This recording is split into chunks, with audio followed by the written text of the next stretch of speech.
అయ్యో నన్ను ఎందుకని కొడుతున్నారు? దయచేసి కొట్టొద్దు. మీరు అడిగిన డబ్బులు కావాలంటే నేను 2 రోజులు ఇస్తాను. అరే దయచేసి నన్ను కొట్టకండి. ఎవరన్నా చూశారంటే విరాట్ కోహ్లీ ఇలా మీ చేతిలో దెబ్బలు తిన్నాడంటే బాగోదు. దయచేసి నన్ను కొట్టకండి సార్, కొట్టకండి. అందరూ చూస్తున్నారురా, నువ్వు ఏం బాధపడక. వాళ్ళందరికీ నేను 4Kలో చూపిస్తున్నాను. చూడండి, విరాట్ కోహ్లీ ఇక్కడ కొట్టిమిట్లాడుతున్నాడు. నాతో పెట్టుకునే ముందు తెలుసుకోవాలి కదా, నువ్వు ఎంత అగ్రెషన్ పర్సన్ అయి ఉండొచ్చు, కానీ నా దగ్గర కొద్దిగా జాగ్రత్తగా ఉండాలి కదమ్మా. ఉంటేనే నీకు మంచిది కదా. అరే ఏంట్రా వీడు? అరే విరాట్ కోహ్లీ. సరే ఏదో అయిపోయింది, దయచేసి నన్ను కొట్టదు. ఇప్పటికైనా వదిలేమని చెప్పు. రే వదిలేమని చెప్పరా, నీకే నేను చెప్పేది. సరేరా వదిలేయండి, వాడి సంగతి మళ్ళీ చూద్దాం. ఇంకా మనకి చాలా పనులున్నాయి. ఈ ఎంతసేపు అని మనం ఈ పిరుకొండే కొడుతూ ఉంటామో, అయినా ఇది ఎంతసేపు కొట్టినా మనకి వృధా తప్ప ఇంకా ఏమీ లేదు. ఏ విరాట్ కోహ్లీ, ఇప్పుడు నీకు ఎవరు సాయం చేస్తారు? ఆ లిఖిత్ గడస్తాడా నీకు సాయం చేస్తాడా? వాడినే గతసారి మేము ఫుల్గా కుమ్మేశాము. వాడికే ధైర్యం లేదు, ఇంకా వాడొచ్చినా మమ్మల్ని ఏమీ చెయ్యలేడు. పదండి మనము బయలుదేరదాము, లేదంటే నాతోనే పెట్టుకుంటాడా? ఈ భిక్షు యాదవ్ మనుషులంటే ఏమనుకుంటున్నాడు వాడు. ఇప్పుడు బయలుదేరదాం మనం. అన్నా కానీ వీడు మళ్ళీ మన మీద పగపట్టి వచ్చాడంటే అప్పుడేం చేస్తామన్నా? వీడిని చూస్తుంటే మనల్ని అంత సులభంగా వదిలేటట్లేడు. సరే కానీ వాడు వచ్చినా మనల్ని ఏమీ చేయలేదులే. హలో, ఎవరు మాట్లాడుతుంది? విరాట్ చెప్పు, ఏమైంది?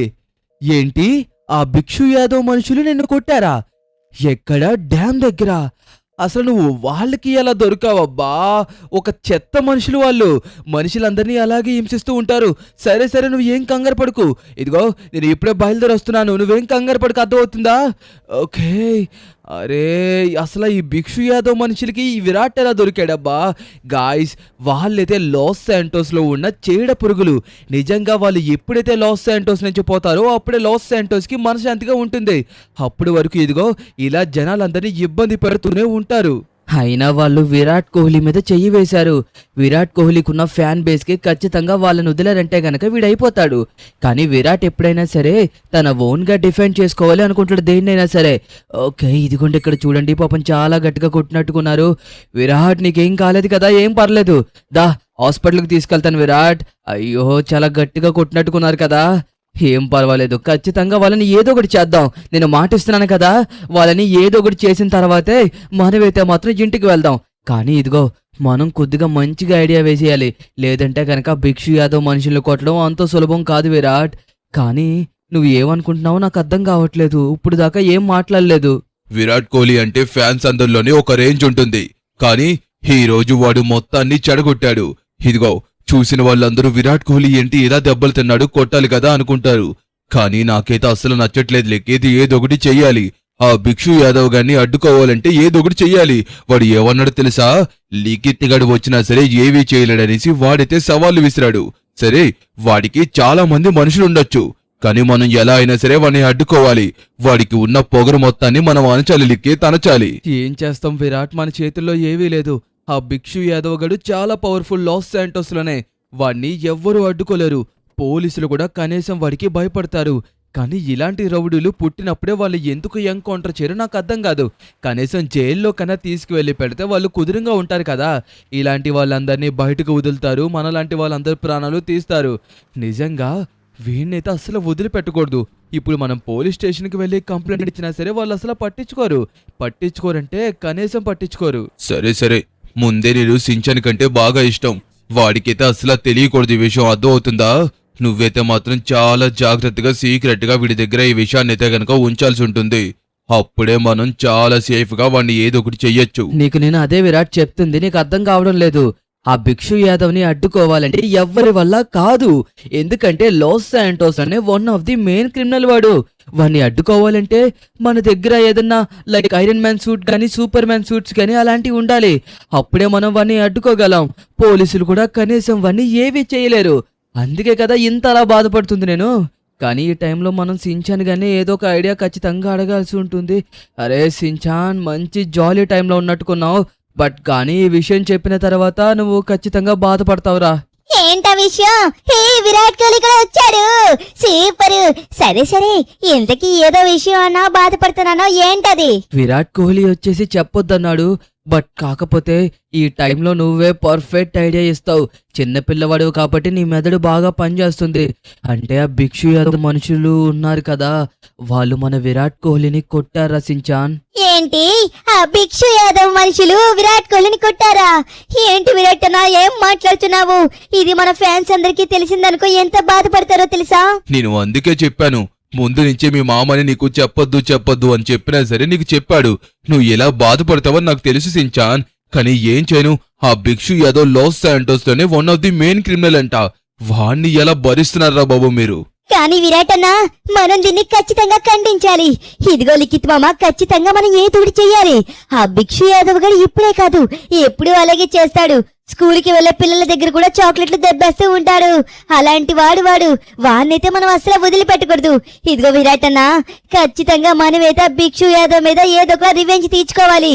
లేదంటే ఈ లాస్ శాంటోస్ లో ఇంకా చాలా మంది జనాలు అలాగే బాధపడుతూ ఉంటారు. ఇదిగో మనం రంగబాబా దగ్గరికి వెళ్దాము. మనం ఆ భిక్షు యాదవ్ ని ఏమి చేయలేము, ఎందుకంటే వాడి దగ్గర చాలా మంది గుండాలుంటారు. కాబట్టి మనకి ఏమన్నా పవర్స్ వస్తేనే మనం ఏమన్నా చేయగలం. అంటే ఇప్పుడు రంగబాబా దగ్గరికి వెళ్లి రంగబాబాని ఏదో ఒక వరాన్ని ప్రసాదించమందాము. కానీ సించాన్, నీకు అర్థం కావడం లేదు. రంగబాబా మనం అడిగిన వరాన్ని వెంటనే ఇస్తాడా? నాకు అదే డౌట్ గా ఉంది. బట్ కాకపోతే ఒకసారి ప్రయత్నిద్దాము, ఎందుకంటే మనం న్యాయం వైపే కదా పోరాడుతున్నాము. ఇప్పుడు విరాట్ కోహ్లీకి శక్తులు వచ్చినాయి అంటే ఖచ్చితంగా వాళ్ళందరినీ ఉతికి ఆరేస్తాడు, అదైతే కన్ఫర్మ్. ఆల్రెడీ వాళ్ళని కొట్టాడంట కూడా. బట్ వాళ్ళు మాత్రం ఏం చేశారు తెలుసా? వాళ్ళ కొట్టిందే మెయిన్ గా తీసుకొని వాళ్ళైతే గనక అప్లోడ్ చేశారు. దాంతో సోషల్ మీడియా మొత్తం హల్చల్ అయిపోయింది. కానీ విరాట్ కోహ్లీ కొట్టిన కొట్టుడైతే మాత్రం నాకు చూపించాడు. దాన్ని మీ ఎవరికి చూపించను, ఎందుకంటే విరాట్ కోహ్లీకి పవర్స్ వచ్చిన తర్వాత అప్పుడు వాళ్ళందరినీ ఉతికారేస్తాడు కదా, అప్పుడు చూద్దరు గాని. ఓకే, మనమైతే గనక రంగబాబా దగ్గరికి బయలుదేరాలి. నువ్వు చెప్పింది పర్ఫెక్ట్ ఐడియా సించా అని చెప్పాను కదా. పద విరాట్, నువ్వు నార్మల్గానే వాళ్ళందరినీ అంతలా ఇబ్బంది పెట్టావంటే, ఒకవేళ నీకు పవర్స్ వచ్చాయంటే ఖచ్చితంగా వాళ్ళందరినీ ఏంటది బట్టలు ఆరేసినట్టు ఆరేసేస్తావన్నమాట. ఖచ్చితంగా అయితే 100% మనం ఫస్ట్ అయితే రంగబాబా దగ్గరికి బయలుదేరాలి. నీకొకటి చెప్పనా లిఖిత్, యాక్చువల్ గా నేను ఫస్ట్ కొట్టిందే భిక్షు యాదవ్ని. వాడిని కొట్టిన తర్వాతే దవడ కొద్దిగా సైడ్ అయిపోతే అలా పెట్టుకొని చుట్ట కాల్చుతున్నాడు. లేకపోతే వాడు స్ట్రైట్ గా నిలబడతాడు కదా. ఫస్ట్ కొట్టిందే వాణ్ణి, తర్వాత వాళ్ళ మనుషులకి కూడా 2 తగిలించాను. కానీ వాళ్ళు చూసావు కదా ఎంతమంది ఉన్నారో, అంతమంది ఒకేసారి ఏకవైపోవడం వల్ల దొరికేశాను. లేదంటేనా వాళ్ళకి ఏం పవర్స్ అవసరం లేదు. కావాలి విరాట్, ఖచ్చితంగా కావాలి. ఆ పరమశివుడే మనకి ఏదో ఒక దారిని రంగబాబా ద్వారా చూపిస్తాడు, ఖచ్చితంగా చూడు. ఓకే, రంగబాబా దగ్గరికి అయితే వచ్చేసాము. జరిగింది మొత్తం చెప్పాల్సి ఉంటుంది. రంగబాబా, మీరైతే గనక మాకు సహాయం చేయాల్సి ఉంటుంది. ఆ భిక్షు యాదవ్ మనుషులు లేరా, అదే గతంలో నన్ను కొట్టారు కదా, వాళ్ళే మళ్ళీ ఇప్పుడు విరాట్ని కూడా కొట్టారు. నన్ను కొట్టారంటే ఓకే, నాకు ఫ్యాన్స్ లేరు కాబట్టి పర్వాలేదు. బట్ కానీ విరాట్ కోహ్లీకి వరల్డ్ మొత్తంలో చూసుకుంటే చాలా మంది ఫ్యాన్స్ ఉన్నారు. అలాంటివన్నీ పట్టుకుని ఎలా కొడతారు? అయినా భిక్షు యాదవ్ రోజు రోజుకి చేసే అక్రమాలు చాలా దారుణంగా పెరిగిపోతున్నాయి. లాస్ శాంటోస్ లో జనాలు ఉండాలో అక్కర్లొద్దో కూడా అర్థం కావడం లేదు. అందుకోసమే మా విరాట్ కోహ్లీకి నువ్వు ఒక సూపర్ మ్యాన్నో హీ మ్యాన్నో చేసావనుకో, విరాట్ కోహ్లీ వెళ్ళి వాళ్ళందరినీ ఉతికారేస్తాడు. నువ్వే ఏదో ఒకలాగా ఒక సూపర్ మ్యాన్నో ఐరన్ మ్యాన్నో తయారు చేసే విరాట్ కోహ్లీని. శక్తులు అనేవి అందరికీ లభించవు లిఖిత్, అవి కొన్ని రాసుల మీద డిపెండ్ అయి ఉంటాయి. కానీ నేను మీకు సహాయం చేస్తాను. నేను ఏ సూపర్ మ్యాన్ ని ఐరన్ మ్యాన్ ని తయారు చేయలేను. నేను ఎటువంటి పవర్ ని ఇవ్వలేను. నేను జస్ట్ బాబాని మాత్రమే. ఇదిగో నీకు చెప్పేది జాగ్రత్తగా విను. తూర్పు దిక్కున ఉన్న కొండల్లో ఒక నది ప్రవహిస్తుంది. అదే కైలాస పర్వతం. ఆ పర్వతం దగ్గరికి వెళ్ళినప్పుడు అనేక ప్రాబ్లమ్స్ నువ్వు ఫేస్ చేస్తారు. కానీ దాని దగ్గరికి మీరు చేరుకున్న తర్వాత ఆ పరమశివుణ్ణి మనస్ఫూర్తిగా కోరుకొని ఎప్పుడైతే మీరు ఆ నదిలో స్నానం చేస్తారో అప్పుడు మీకు ఆ పరమశివుడు కర్ణించి మీకు పవర్స్ ఇస్తాడు. అది ఎలాంటి పవర్స్ అని చెప్పలేము, కానీ దాన్ని మీరు కరెక్ట్ గా యూజ్ చేయాలి. తప్పుడు దారిలో గనుక వాడినట్టయితే ఆ పరమశివుడు ఖచ్చితంగా మిమ్మల్ని ఖండిస్తాడు. కాబట్టి జాగ్రత్త. అంటే మేమిప్పుడు అక్కడికి వెళ్ళాలంటారా కైలాస పర్వతం? అక్కడికి ఎక్కడానికి ప్రయత్నించిన వాళ్ళు ఎవరు వెనక్కి తిరిగి రాలేదు అని చెప్పేసి అన్నారు. కానీ మీరు అంటుంటే నాకు కొద్దిగా నమ్మకం వస్తుంది. కాలవే మాకు సహాయం చేస్తుందా? అంటే వెళ్ళే నేచర్ మాకు సహాయం చేస్తే ఖచ్చితంగా కైలాస పర్వతం ఎక్కగలంటారు. ఓకే విరాట్, విన్నావు కదా? ఇప్పుడు మనమైతే గనక కైలాస పర్వతం ఎక్కాల్సి ఉంటుంది. కానీ అది ఎక్కినప్పుడు మనం అనేక ప్రాబ్లమ్స్ ఫేస్ చేయొచ్చు. కాబట్టి సించాన్ని మనం ఇంటి దగ్గర దింపేసి మనమే వెళ్దాము. మన ఇద్దరం మాత్రమే వెళ్దాము. ఎటువంటి ప్రాబ్లం ఫేస్ చేసినా సరే మనం మాత్రమే ఫేస్ చేయాలి. అవునవును, సించానికి ఎటువంటి ప్రాబ్లం రాకూడదు. సించాన్, నిన్ను ఇంటి దగ్గర దింపేసి నేను ఇంకా లిఖిత కైలాస పర్వతం దగ్గరికి చేరుకుంటాము. కాలవే మనకి సహాయం చేస్తుంది అన్నారు కాబట్టి ఖచ్చితంగా కాలం మనకి సహాయం చేస్తుంది. ఎందుకు ఇంత కాన్ఫిడెంట్ గా చెప్తున్నానంటే మన తప్పు లేనప్పుడు ఎప్పుడైనా సరే కాలం మనకి సహాయం చేస్తుంది. కానీ విరాట్ కోహ్లీ మామ, మీరైతే మాత్రం జాగ్రత్తగా ఉండండి. మీరు మళ్ళీ తిరిగి వస్తేనే ఆ భిక్షు యాదవ్ గడు అంత చూడొచ్చు. అర్థమవుతుందా? జాగ్రత్తగా వెళ్ళి మీరైతే గనక రావాల్సి ఉంటుంది.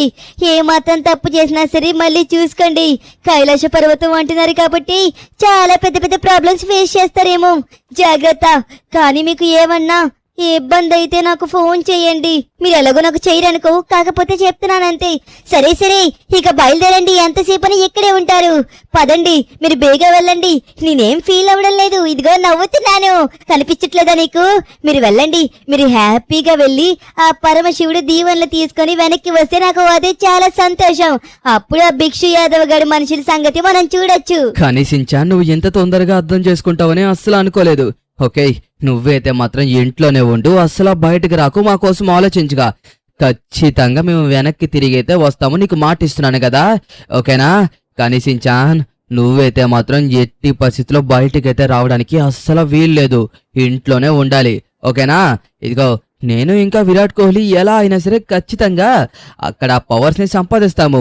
ఆ భిక్షు యాదవ్ మనుషుల్ని మనం గనక కొట్టగలిగితే మనం మాత్రమే కాదు, లాస్ శాంటోస్ మొత్తం క్షేమంగా ఉంటుంది. కాబట్టి సించాన్, ఖచ్చితంగా మనమైతే 100% ఇది చెయ్యాల్సిందే. సరే ఇక నువ్వు లోపలికి వెళ్ళు, మేమిద్దరం బయలుదేరతాము. మనం ఇది చేయగలమంటావా లిఖిత్? సించాన్ చూడు ఇంకా బాధగానే ఉన్నట్టుకున్నాడు. ఓకే సించాన్, బాయ్, జాగ్రత్త. ఓకే, ఇప్పుడు నేను ఇంకా లిఖిత్ అయితే గనక కైలాస పర్వతం దగ్గరికి వెళ్తున్నాము. కైలాస పర్వతం దగ్గరికి వెళ్తున్నప్పుడు ఎన్నో ప్రాబ్లమ్స్ ఫేస్ చేస్తాము. అవన్నీ మనమైతే గనక జాగ్రత్తగా దాటుకొని వెళ్ళాలి. కాలమే మనకి సహాయం చేయాలంట. ఓకే గాయ్స్, ప్రస్తుతానికి మనమైతే మాత్రం సగం దూరం అయితే వచ్చాము. ఇంకొద్ది సేపట్లో మనమైతే గనక కైలాస పర్వతం దగ్గరికి చేరుకుంటాము. కైలాస పర్వతం దగ్గరికి చేరుకోక ముందే మనమైతే గనక స్నోలోకి ఎంటర్ అవుతాం అనమాట. ఎందుకంటే ఎప్పుడు కైలాస పర్వతం దగ్గర టెంపరేచర్ మొత్తం చాలా లోగా ఉంటుంది. అరే ఇక్కడ చూడండి, మనం ఏదైతే కనుక అటాక్ చేయడానికి ఎవరో వచ్చినట్టుకున్నారు. నో, వాళ్ళు అటాక్ చేసుకోండి, నాకైతే సంబంధం లేదు, ఇక్కడి నుంచి వెళ్ళిపోదాము. ఓకే, వీళ్ళనంత వేగంగా వెళ్ళిపోవాల్సి ఉంటుంది. ఓకే గాయ్స్, మనమైతే చేరుకున్నాము. ఓ ఏంటి లారీ ఇలా ఢీ కొడుతుంది? నో, అయ్యో గాయ్స్ ఇక్కడ చూడండి, కొద్దిగుండుంటే గనక ఖచ్చితంగా లారీ మనల్ని ఢీ కొట్టేది. ఓకే గాయ్స్, అదిగోండి కనపడుతుంది కదా, అదే కైలాస పర్వతం. చెప్పాను కదా మీ అందరికీ. చూడండి మొత్తం అంతా ఎలా స్నో ఉందో ఇక్కడ. ఇక్కడి నుంచి మనమైతే గనక కైలాస పర్వతం కొండ మీదకైతే గనక చేరుకోవాల్సి ఉంటుంది. కానీ మనకి రంగబాబా చెప్పిన దాని ప్రకారం చూస్తే ఇక్కడి నుంచే మనమైతే మాత్రం అసలు సిసలైన ప్రాబ్లమ్స్ అన్ని ఫేస్ చేస్తామని అయితే గనక చెప్పారు. కాబట్టి మనం చాలా జాగ్రత్తగా ఉండాలి. ఓకే, మన కైలాస పర్వతం జర్నీని అయితే గనక మొదలు పెట్టాము. మన విరాట్ కోహ్లీని ఎలా అయినా సరే నది దగ్గరికి చేర్చాలి. కానీ మనం చేర్చలేము. ఈ కొండల మధ్యలో ఆ నది ఎక్కడ ప్రవహిస్తుందో మనకి తెలియదు కదా. Oh no, Virat Kohli seat belt పెట్టుకో. ఓ కమాన్, కంట్రోల్. ఓకే, నేను ప్రయత్నిస్తున్నాను, నా సాయి స్థితిలో ప్రయత్నిస్తున్నాను. ఎస్, ఓకే, ఫైనలీ కార్నైతే గనక తిప్పగలిగాను. ఇప్పుడు మనమైతే మాత్రం కైలాస పర్వతం మీదకి ఎక్కుతున్నాము. ఇప్పుడు ఎక్కిన తర్వాత ఆ నది ఎక్కడుందో కనిపెట్టాలి. కానీ మనకి రంగబాబా చెప్పారు, కాలవే మనకి సహాయం చెయ్యాలి. మనం ఎంత ప్రయత్నించినా సరే ఆ నదిని కనిపెట్టలేము అని చెప్పారు. అనేక ఋషులు కూడా ప్రయత్నించారంట ఆ నదిని కనిపెట్టడానికి, కాకపోతే వాళ్ళ వల్ల కూడా కాలేదు అని రంగబాబా అన్నారు. ఈ విధంగా చూసుకుంటే మనం కనిపెట్టడం నువ్వు ఏం కంగారు పడక, ఖచ్చితంగా పాసిబుల్. ఎందుకంటే ఆ పరమశివుడు ఖచ్చితంగా మనకి సహాయం చేస్తాడు. నేను కూడా పరమశివుడికే భక్తుణ్ణి కాబట్టి 100% సహాయం చేస్తాడని అనిపిస్తుంది. కానీ ఎదుగో ఆ కైలాస పర్వతం మీదకి చేరుకోవాలంటే మనం ఇంకా ఎన్నో అడ్డంకులు దాటుకుని వెళ్లాల్సి ఉంటుంది. Oh no no no no, ఏంటిది? ఏమైంది? ఏంటి బ్రేకులు ఫెయిల్ అయ్యా? Oh control control control, accelerator మీద మాక్సిమం తీసుకువెళ్లాల్సి ఉంటుంది. ఓ గాయ్స్, బ్రేక్ అయితే గనక ఆఫ్ ఫెయిల్ అయిపోయిందంట. అంటే అరిగిపోయిందో సంథింగ్, ఏమైందో తెలీదు.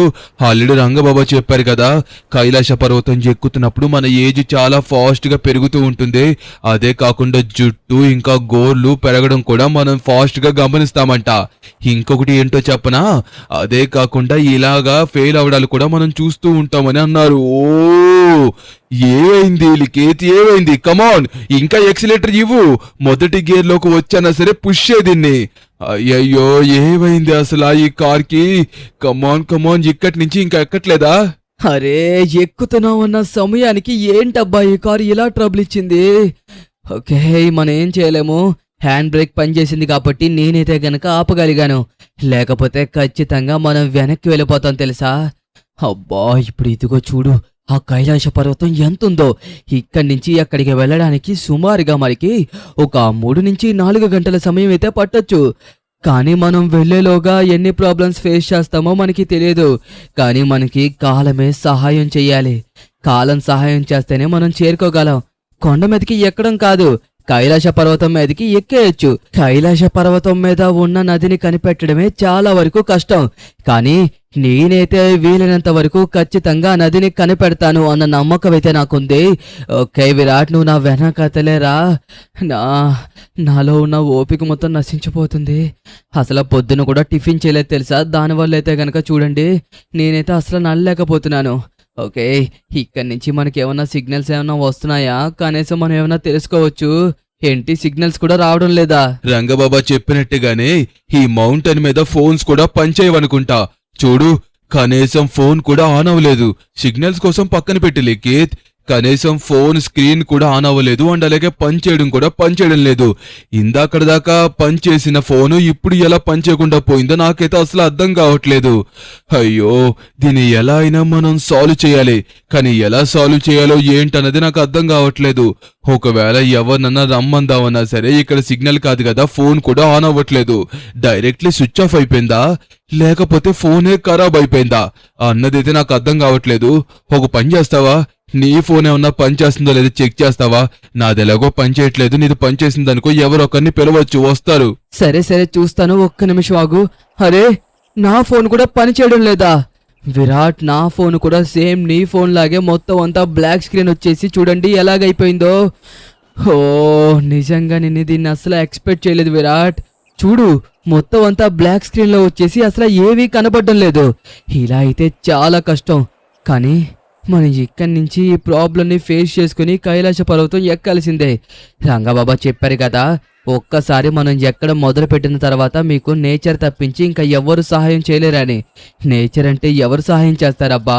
ఈ గాల, ఈ నిప్ప, ఈ నీళ్ళ మనకి ఏం సహాయం చేస్తుంది? నేచర్ కూడా మనకి ఇప్పుడు దాకా సాయపడిందే లేదు కదా. ఇక్కడ ఫుల్ మంచిగా ఉంది, దానివల్ల ఇంకా చలి పడుతుంది. ఎక్కే కొద్దీ మనం ఇంకా అలసిపోతూనే ఉన్నాము. కనీసం మన బాడీలో ఓపిక కూడా లేదు. ఈ కొండ కూడా చూడండి ఎలా ఉందో. ఓ మై గాడ్, ఇక్కడ సిగ్నల్ అంటున్నా వస్తుందేమో అని చూస్తున్నాను. సిగ్నల్ రావడానికి కూడా కనీసం మనకి చూడాలి కదా. ఈ బ్లాక్ స్క్రీనే కనబడుతున్నప్పుడు ఇంకా మనకి సిగ్నల్ వస్తుందా లేదా అనేది ఎలా తెలుస్తోంది? No no no no no no, కాపాడండి. చూసుకో, నువ్వన్నా కొద్దిగా జాగ్రత్తగా రావచ్చు కదా, ఎందుకలా పరిగెట్టుకుని వస్తున్నావు? కిందగా పడ్డామనుకో మళ్ళీ పైకి ఎక్కడానికి చాలా ఇంపాసిబుల్. ఇదిగో, ఈ ఫోన్ ఇంకా పనిచేయదు, నాకైతే అర్థమైపోయింది. చూసావు కదా ఎలా ఉందో. మనకి కొద్దిగా పైకి వెళ్ళిన తర్వాత పని చేస్తుందేమో చూద్దాము. ఓకే, నేనైతే గనక పరమశివుణ్ణి మనస్ఫూర్తిగా కోరుకుంటాను. ఓం నమ శివాయ, ఓం నమ శివాయ. ఓ సిగ్నల్ వచ్చింది, ఫోన్ కూడా ఆన్ అయింది. నిజంగా పరమశివుడు మనకి సహాయం చేస్తున్నాడు. రంగబాబా చెప్పింది నిజమే. కానీ మనమైతే గనక ఈ ఫోన్ని అసలు యూజ్ చేయొద్దు. ఇదిగో విరాట్, మనమైతే గనక ఇక్కడి నుంచి నేచర్ చెప్పినట్టుగానే వెళ్దాము. రంగబాబు అన్నారు కదా, ఎటువంటి ఎలక్ట్రానిక్ మనకి సహాయం చేయలేదు. కానీ మనకి ఇక్కడ సిగ్నల్ వస్తుంది, ఫోన్ కూడా పనిచేస్తుంది. కానీ మనం ఫోన్ యూజ్ చేసేదే లేదు. ఇప్పుడు మనకి నేచర్ ఎలా సాయపడితే అలా మనం నడవబోతున్నాము. ఇక్కడి నుంచి మనకి కేవలం నేచర్ మాత్రమే సహాయం చేయగలదు. చూద్దాం నేచర్ మనకి ఏ విధంగా సహాయం చేస్తుందో. ఆ పరమశివుడే మనకి వచ్చి సహాయం చేయాలని మనస్ఫూర్తిగా కోరుకుంటున్నా. మనకి వేరే దారి లేదు. ఓం నమ శివాయ, ఓం నమ శివాయ అనుకుంటూ ఎక్కడవే వెతకడం తప్ప మనం కూడా ఇంకేమీ చేయలేవు. ఓ పులి! ఓరి దేవుడు, నీ వెనకతలు చూడు, పులుంది. కంగారు పడకండి, నేను మిమ్మల్ని ఏమీ చెయ్యను. ఆ పరమశివుడే మీకు దారి చూపించమని నన్ను పంపించారు. మిమ్మల్ని ఆ నది దగ్గరికి తీసుకువెళ్ళడానికి నేను ఇక్కడికి వచ్చాను. ఆ పరమశివుడు చెప్పిన తర్వాత మీకు ఆ నది చూపించకపోతే నేను ఎంతో పెద్ద నిందని మోపిన వాణ్ణి అవుతాను. ఇదిగో నా వెనకాతలే మీరు రండి. ఓం నమ శివాయ, ఓం నమ శివాయ అనుకుంటూ ఆ పరమశివుడు చెప్పిన దారిలోనే మనం ముగ్గురు నడుద్దాము. ఆ నది మనకి ఖచ్చితంగా కనబడుతుంది. ఇదిగో ఆల్రెడీ రంగబాబా కూడా చెప్పారు కదా, ఏదో ఒకలా మనకి నేచరే సహాయం చేస్తుందనేసి.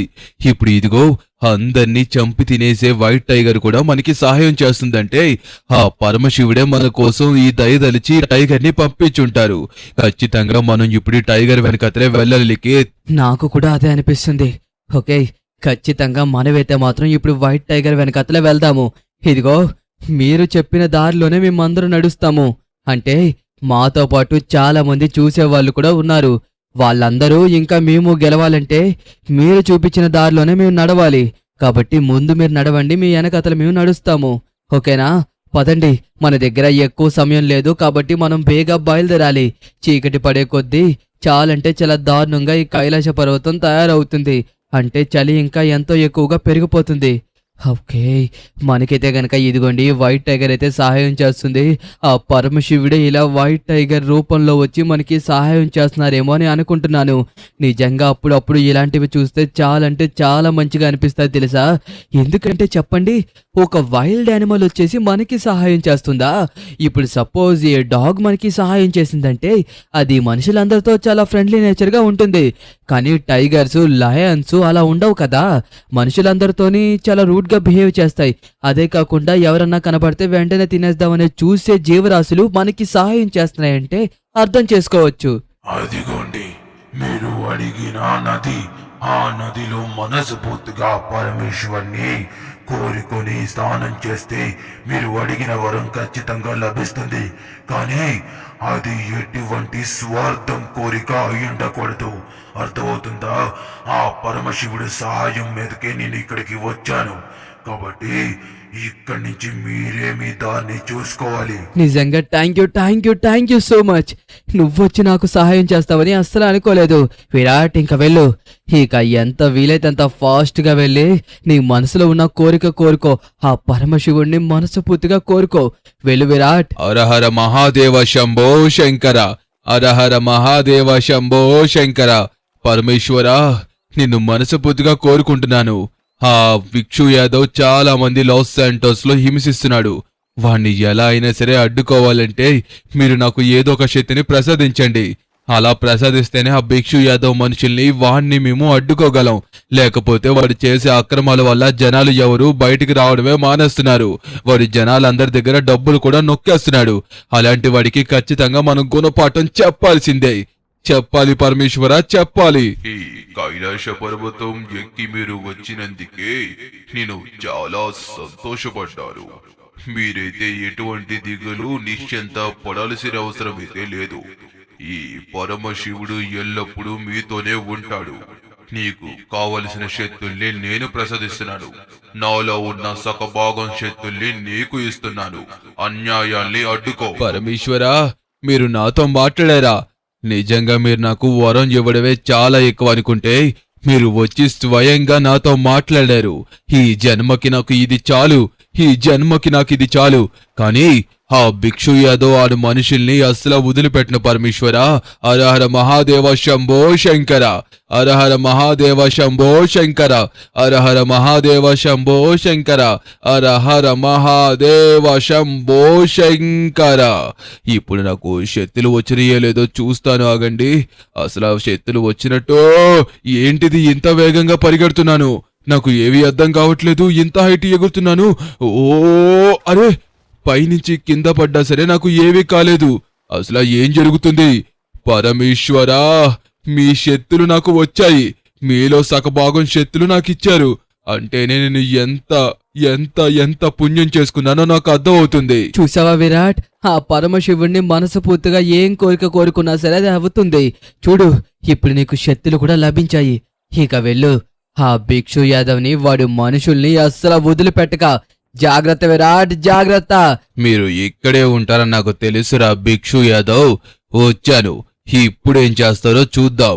భిక్షు, అరే కుర్చీ కూడా ఏర్పాటు చేశావు. ఎవరి కోసం భిక్షు? అరే ఇప్పుడు చూసుకుందాం రండి. ఇక మీతో మాట్లాడాల్సిన అవసరం కూడా లేదు. ఆ పరమశివుడు సకం శక్తులు నాలో ఉండగా మీరు ఎవ్వరు నన్ను ఏమీ చేయలేరు. ఒక దెబ్బ తిరిగి కొడితే నేను 2 దెబ్బల్లోనే మీ అందరినీ కింద పడేస్తాను. యా, ఏంటి నువ్వు నన్ను కొడతావా? రండి చూసుకుందాం. ఈ రోజు పొద్దున్నే కదా నన్ను ఒక్కనే చేసి మీరు అందరూ కొట్టారు. అరే, ఇంత ఫాస్ట్ గా అయిపోతే ఎలాగా? భిక్షు యాదవ్ ఇంకా భిక్షు యాదవ్ గ్యాంగు, మెయిన్లీ భిక్షు యాదవ్. అరే, ఒకే దెబ్బకి ఎలా పడిపోయావు భిక్షు యాదవ్? అయినా నేను ఎటువంటి శక్తులు లేకుండానే నిన్ను కొట్టిన వాణ్ణి. శక్తులు వచ్చిన తర్వాత, అది కూడా ఎవరి శక్తులు? ఆ పరమశివుడు శక్తులు వచ్చిన తర్వాత ఈ భిక్షు యాదవ్ గడు నా చేతిలో మిగులుతాడా? మిగలడు కదా. భిక్షు యాదవ్, భిక్షు యాదవ్. ఇక నుంచి లాస్ శాంటోస్ లో ఎటువంటి దుర్మార్గాలు చేయడానికి ఎవ్వరూ ఉండరు. ఎందుకంటే ఆ పరమశివుడు నన్ను ఎంపిక చేసుకున్నాడు. ఇక నుంచి ఆ పరమశివుడు చేయాల్సిన పనులన్నీ నేను చేస్తాను. ఖచ్చితంగా పరమేశ్వరా, మీకు ఇచ్చిన మాటను నిలబెట్టుకుంటున్నాను. మీ శక్తుల్ని ఎప్పుడు నేను నా స్వార్థానికి వాడిందే ఉండదు. ఖచ్చితంగా జనాల కోసమే వాడతాను. జనాలు అందరి కోసమే మీ శక్తుల్ని బయటకు తీస్తాను. భిక్షు యాదవ్ లాంటి మనుషులు లాస్ శాంటోస్ లో ఇంకా చాలా మంది ఉన్నారు. వాళ్ళు ఇంకా చాలా చిన్నవాళ్లే, కానీ వాళ్ళని కూడా మనం ఎదగనివ్వకూడదు. అప్పుడే కదా భిక్షు యాదవ్ లాంటోళ్ళు ఇంకొకరు రారు. హర హర మహాదేవ శంభో శంకర, హర హర మహాదేవ శంభో శంకర. చూశారు కదా ఎలా కొట్టామో?